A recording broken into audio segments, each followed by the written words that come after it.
Hello दोस्तों। तो मैं अपने स्टूडेंट लोगों से बताना चाहूँगी language acquisition and language learning, ये दो अलग अलग थिंग है। लैंग्वेज एक्विजिशन मतलब जो एक्वायर करते हैं लोग, इसमें लर्निंग नहीं करना पड़ता। इसमें माइंड के कंसिस्टनेस से स्टूडेंट मतलब बच्चे जो एक्टिव एक्सप्लोरर होते हैं वो लैंग्वेज एक्वायर करते हैं, अर्जन करते हैं, अपने माइंड से अर्जित करते हैं। और लैंग्वेज लर्निंग वो होता है जो अधिगम होता है। एक्वायर्ड मतलब अर्जन होता है और लर्निंग मतलब अधिगम होता है। तो भाषा अर्जन, लैंग्वेज अर्जन, ये अवचेतन प्रक्रिया होता है। दूसरा स्वाभाविक प्रक्रिया है। तीसरा अनौपचारिक प्रक्रिया है। चौथा मातृभाषा है, जो नेचुरल प्रोसेस है।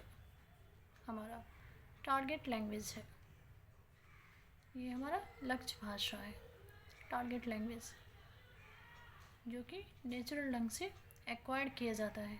इसमें लर्निंग की ज़रूरत नहीं पड़ती है। दूसरा हमारा है लैंग्वेज लर्निंग, जो हम चेतन प्रक्रिया से करते हैं, नियमबद्ध प्रक्रिया से करते हैं, औपचारिक प्रक्रिया से करते हैं। ये हमारी दूसरी भाषा है जो बाय बर्थ होता है, मातृभाषा, लैंग्वेज मदर टंग L1 होता है।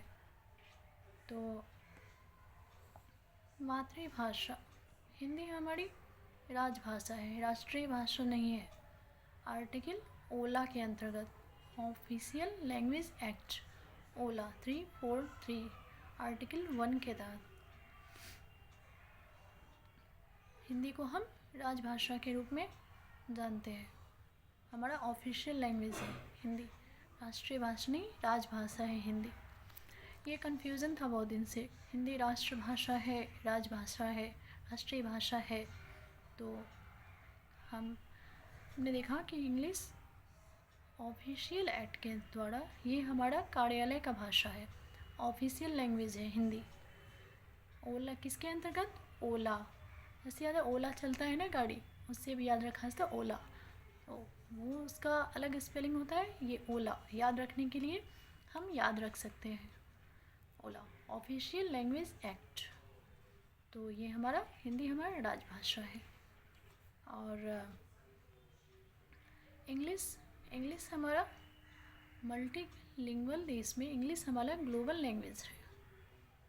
मल्टीलिंगुअल जब क्वेश्चन में पूछेगा इंग्लिश का स्थान, तो सेकंड लैंग्वेज कहेंगे, क्योंकि एनसीएफ में हमारा इंग्लिश सेकंड लैंग्वेज है। नेशनल करिकुलम फ्रेमवर्क में इंग्लिश सेकंड लैंग्वेज है। और मल्टीलिंगुअलिज्म में इंग्लिश हमारा ग्लोबल लैंग्वेज, इंग्लिश को हम ग्लोबल लैंग्वेज के रूप में जानते हैं। ये हमारा कन्फ्यूज़न था इंग्लिश और हिंदी के विषय में। तो अब है शिक्षण विधियाँ। शिक्षण विधियाँ क्या है हमारा? ये है हमारा, इसमें बहुत ही कन्फ्यूज़न होता है। शिक्षण विधियाँ ये एग्ज़ाम के पॉइंट ऑफ व्यू से बहुत ही पूछा जाता है। तो हम 1 बाय 1 जानते हैं। व्याकरण विधि, दूसरा व्याकरण अनुवाद विधि, तीसरा है प्रत्यक्ष विधियाँ, दूसरा है सम्मिश्रण विधि, नेक्स्ट आगमन विधि, दूसरा निगमन विधि। तो व्याकरण विधि है जो हम ग्रामर ट्रांसलेशन से सिखाते हैं बच्चों को, जो प्राइमरी स्टेज में सिखाया जाता है हम लोग को। तो हम स्टूडेंट को प्राइमरी स्टेज में सिखाते हैं तो ग्रामर ट्रांसलेशन विधि से सिखाते हैं। ग्रामर ट्रांसलेशन क्या बोलते हैं इसको हिंदी में? अनुवाद विधि। हाँ, इसके बाद अनुवाद विधि, जिसको हम दूसरे वे में अनुवाद विधि, ग्रामर ट्रांसलेशन को अनुवाद विधि भी कहते हैं। तो प्राइमरी स्टेज में हम सिखाते हैं, प्रत्यक्ष विधि में सिखाते हैं, डायरेक्ट सिखाते हैं, नेटिव लैंग्वेज है। दूसरा हमारा सम्मिश्रण विधि है, ये L1 और L2 है, लैंग्वेज 1 और लैंग्वेज 2 है। तो ये हमारा तीसरा है हमारा संप्रेषण विधि, कम्युनिकेशन विधियाँ, जो हम एक दूसरे से इंटरेक्टिव स्टेज कम्युनिकेट करते हैं, वो हमारे सम्प्रेषण विधि हुआ। आगमन और निगमन विधि में कन्फ्यूज़न है। तो आगमन विधि में हम क्या करते हैं? पहले एग्ज़ाम्पल बताते हैं बच्चों को, फिर रूल्स बताते हैं। तो ये हमारा हो गया इंडक्टिव मेथड्स। आगमन विधि को हम इंडक्टिव मेथड्स बोलते हैं इंग्लिश में, और निगमन विधि को डिडक्टिव मेथड बोलते हैं। रूल टू एग्ज़ाम्पल, पहले हम रूल बताते हैं, फिर हम एग्ज़ाम्पल देते हैं। कहने का मतलब जैसे हम रूल बताते हैं, कोई हम डिफिनीसन बता रहे हैं, पहले किसी बच्चे को हम डिफिनीसन बनाए कि ना, जैसे संज्ञा के विषय में बताएं, नाउन इज़ नेमिंग वर्ड, इसके बाद हम उसको पटना, इलाहाबाद जो भी कहें, तो पहले हम उसको डिफिनीशन बताएं, इसके बाद हम एग्ज़ाम्पल बताएं। तो ये कौन सी विधि हो गई हमारी, बताइए? निगमन विधि, डिडक्टिव मेथड्स। तो इसमें कंफ्यूजन नहीं करना है। आगमन विधि हमारा हो गया, जो हम बच्चों को पहले एग्ज़ाम्पल बताएंगे, टेलिंग स्टोरीज़ बताएंगे, इसके बाद हम उसको डिफिनीशन बताएंगे। तो ये हमारा हो गया आगमन विधि। तो और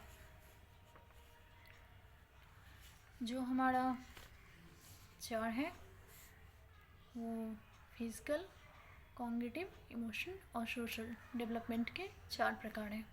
वृद्धि, जिसको हम वृद्धि कहते हैं, तो ये हमारा हो गया फिजिकल डेवलपमेंट, जो दौड़ धूप ये सब करते हैं बच्चे, वो फिजिकल डेवलपमेंट हो गया। कॉग्निटिव, जो हमारा ब्रेन से रिलेटेड वर्क करते हैं, पढ़ना लिखना, जितना भी सोचना, think for thought. Meta cognitive, जैसे सोच के विषय में सोचना, किसी के विषय में हम सोच रहे हैं, उसके विषय में सोच रहे हैं, तो हमारा सोच के विषय में सोचना मेटा कॉग्निटिव का, ये कॉग्निशन में आता है।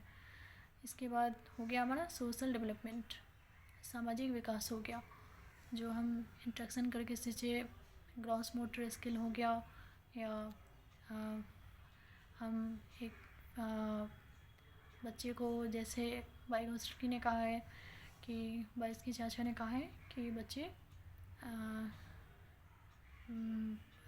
समाज से सीखते हैं, सामाजिक प्राणी है, सोशल है, तो वो इंट्रैक्शन करके सीखते हैं, तो हमारा सोशल डेवलपमेंट हो गया इसके लिए हमें।